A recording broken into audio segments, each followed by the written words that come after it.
कल कांग्रेस की दूसरी सूची आ गई।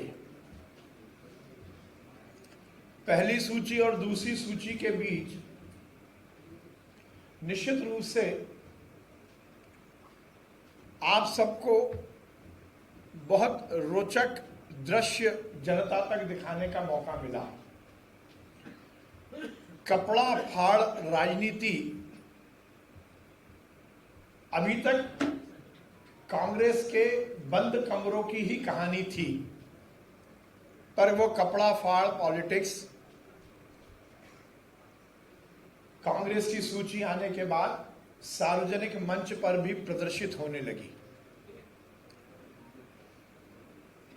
गुट और गिरोह में बटी हुई कांग्रेस अपने अपने छत्र, अपने अपने साम्राज्य को और अपने गुर्गों को स्थापित करने की जिस रस्साकसी में लगे थे वो हमारे सामने उजागर हो गई। मध्य प्रदेश के दो नेता जो पिछले 1.5-2 साल से गलबैया करके पूरे प्रदेश में डींगे हाँकते हुए कांग्रेस की सरकार बनाने की दावे करते थे, उनका क्या कुछ मतलब था।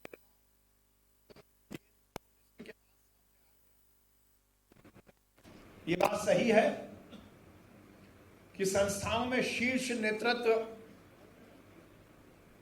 की जो कार्य पद्धति होती है वही नीचे उतरकर आती है। जब तथाकथित नेहरू परिवार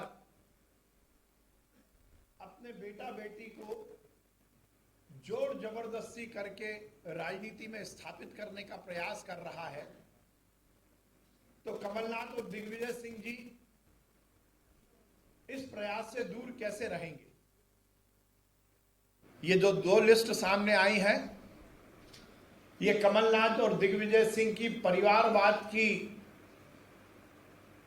राजनीति को मध्य प्रदेश में स्थापित करने की जो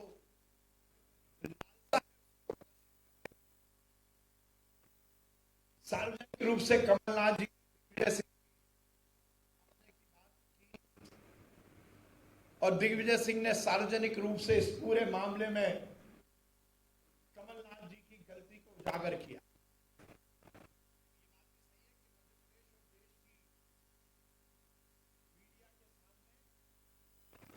एक बड़ा असमंजस की स्थिति बनी है, क्योंकि ये दो लिस्ट आने के बाद जितनी बड़ी कांग्रेस की लिस्ट है उससे बड़ी कांग्रेस से इस्तीफा देने वालों की लिस्ट है।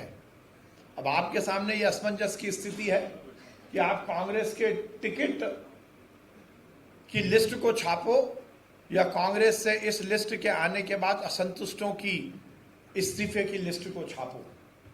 हमने पहले भी कहा था कि गुट और गिरोह में बटी हुई कांग्रेस टिकट देने के लिए बोली लगा रही है, पर लगता था कि बोली लगाने का मंच एक होगा, किसी एक मंच पर एक प्लेटफॉर्म पर बोली लगेगी, जो ज्यादा बड़ी बोली लगाएगा उसको टिकट मिलेगा। पर इस मध्य प्रदेश की कांग्रेस की लिस्ट ने पुरानी सभी रिकॉर्ड को तोड़ा है। अभी तक टिकट के लिए बोली लगती थी, अब बोली कौन लगाएगा इसकी भी बोली कांग्रेस में लगी है। दिग्विजय सिंह लगाएंगे, कमलनाथ लगाएंगे, नकुलनाथ लगाएंगे या नकुलनाथ के छोटे भैया तथाकथित रूप से जयवर्धन सिंह लगाएंगे। झगड़ा इसी बात का है कि मेरा बेटा मध्य प्रदेश की कांग्रेस चलाएगा या तेरा बेटा मध्य प्रदेश की कांग्रेस चलाएगा। इस आपाधापी में इन दो लिस्ट के बाद ये सुनिश्चित हो गया कि अब कांग्रेस मध्य प्रदेश में दहाई के अंक तक भी नहीं पहुंचेगी।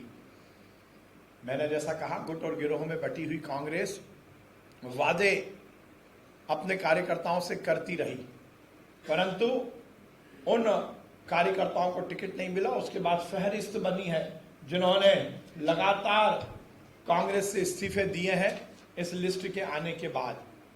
और